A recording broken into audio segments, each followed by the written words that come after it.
هذه السالفة صارت تقريبا بالخمسينات أو أوائل الستينات. الشخص سعودي يقول وأنا طالع من بيتنا والقى جاري تو ساكن عندنا جديد يفتش بالزبالة.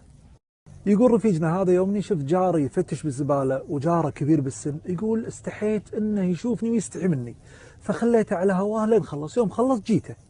يقول بعد ما جيته قلت له عسى ما شرى يا جار، اشوفك تفتش بالزبالة، عسى ما عليك قصور ولا محتاج شيء، ترى انا جارك وتدلل باللي تبي. رد عليه الشايب قال له والله يا ولدي ماني محتاج شيء، لكن يا ولدي انا صارت علي سالفة بعدها حلفت قلت ما القى نعمة في الزبالة الا اخذها وانظفها واكرمها واحطها في المكان اللي يليق فيها.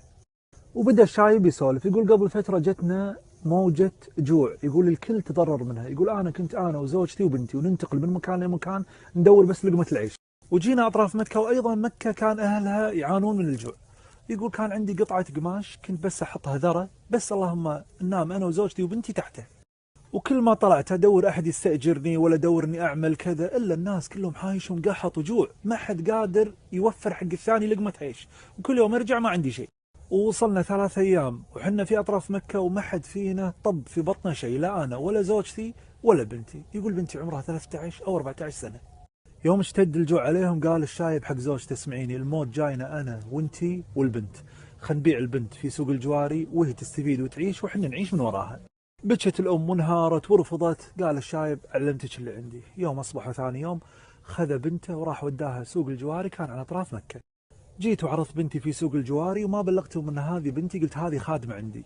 المهم جاء واحد ويشوفها عجبته قال كم تبيع، المهم اتفقوا على 12 ريال. يقول وافقت وخذيت 12 ريال وعطيته بنتي من غير اي وعي. يقول الجوع مأثر علينا واروح على طول سوق التمر واشتري تمر بريالين واخلي 10 ريال معي. يقول الريالين جابوا لي كمية كبيرة من التمر، خليت الصبي اللي موجود يشيل التمر وقلت له انا قدامك في السوق خليك وراي. يقول من زحمة الناس ويضيعني الصبي ويضيع معاه التمر. بعد ما ضاع الصبي والتمر قال خلني بشتري بالريالات الباقية تمر، فتش في مخباته ما لقى الريالات، أثاري ريالات راحت وبنته راحت والتمر راح. ويضيق صدر الشايب. يقول ضاق صدري ولا عرفت شو اسوي. يقول الحين انا ما عاد ابي لا اكل ولا بشيء، ابي بنتي بس. يقول اللي قدامي ناس يصلون واتوضا واصلي معاه. صليت. يقول كل ما سجدت ما يطري علي الا دعاء واحد، اللهم اني اسالك الهدى والتقى والعفاف والغنى. يقول ادعي وابكي. بعد ما صلى وخلص الا صدره ضايق، قال خليني ادش الحرم المكي داخل تشود انه يستاسع صدري شوي. يقول يوم دشيت الحرم المكي والقى بنتي واللي اشتراه يطوفون على الكعبه. يقول تجي عيني بعيني اللي اشترى بنتي. يقول الا هو اللي مقبل علي جاني يوم جاء قال انت من جدك انت بايع بنتك علي تقول لي خادمه. يقول وعلمته السالفه كلها وعلمته الجوع اللي جانا. يقول ابن الحلال طلع من مخباته فلوس، قال هذه الفلوس كلها اللي معي 30 ريال، اخذ 15 وانا 15 واخذ بنتك. خذيت ال 15 ريال وخذيت بنتي وانا طاير من الفرحه ابكي من الفرحه. يقول ودش السوق بشتري تمر. يقول يوم دشيت السوق يقول هذا الصبي وهذا التمر يدورني. يقول الصبي وينك يا عم، انا صار لي 6 ساعات وانا احتريك هنا. يقول ما رديت عليه، خذيت سره التمر كلها.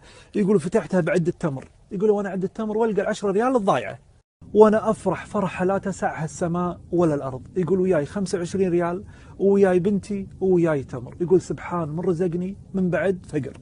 مستحيل انسى دعاء الرسول عليه الصلاه والسلام اللهم انا نسالك الهدى والتقى والعفاف والغنى. يقول الهدى ان يهدينا الله لامر من امور الدنيا وهي ضالتي بنتي، والتقى تقوى الله الاحساس اللي جاني بان بنتي لازم ترجع، حتى لو ردت فلوسي لازم بنتي ترجع، وسبحان من رجع لي بنتي بالتقى. والعفاف ان الله سبحانه وتعالى نزهني اني اعمل ما لا يباح، لاني يوم دشيت الحرم المكي كان في بالي اني اقتل الرجل اللي شرى بنتي واخذ بنتي واطلع، سبحان من عفني. والغنى غنى النفس عن حاجة الناس. الرجال اللي اشترى بنتي رد لي بنتي وعطاني نص فلوسه، دليل انه ما يبي كرامتي تخدش، انك انت اصلا مشاركني في مالي. الدعاء هذا اللي هو اللهم انا نسألك الهدى والتقى والعفاف والغنى هو من الأدعية البسيطة التي أوتي الرسول عليه الصلاة والسلام بها، قليلة الكلمات كبيرة المعاني. في وقت المصايب والأزمات لا تقول يو أنا لمتى كذي، ليش أنا بروح اللي يحوشني كذي، لا، اختار من الأدعية هذه العظيمة وادعيها واترك الأمر عند الله سبحانه وتعالى.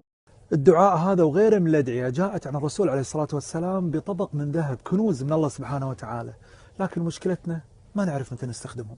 لا تتأفف ولا تفقد الأمل في الله سبحانه وتعالى. الله سبحانه وتعالى أعطانا أمور عظيمة، إحنا لو نبحث عنها شوي تنحل كثير من المشاكل. والسلام عليكم.